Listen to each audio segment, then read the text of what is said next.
Hello guys, আসসালামু আলাইকুম। আশা করছি সবাই ভালো আছো, আমিও ভালো আছি।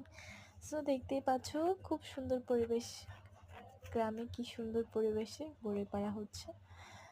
তো আমাদের এখানে একটি বড়ি গাছ আছে গ্রামের পাশে।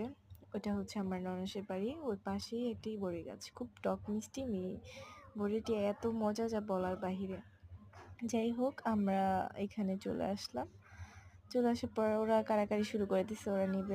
আমি বলছি যে আচ্ছা আচ্ছা ঠিক আছে, এটা ধুয়ে তারপর খাবো। পরে তো ধুয়ে নেওয়া শেষ, তারপর লবণ মরিচ দিয়ে সরষের তেল মাখিয়ে নিলাম, তারপর খাচ্ছে, বলছে খুব মজা। আরিশাও খাবে, আরিশাও নিয়েছে। সো খেলাম, খুব মজা করলাম, খুব সুন্দর মজা লাগলো।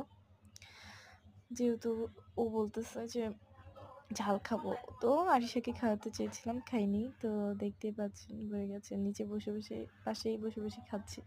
পাশে আবার কলাই ক্ষেত, মানে কলই শাক যেটাকে বলে, তার পাশে বসে বসেই খাচ্ছিলাম এই ঘাসের ভিতরে। খুব ভালো লাগতেছিল।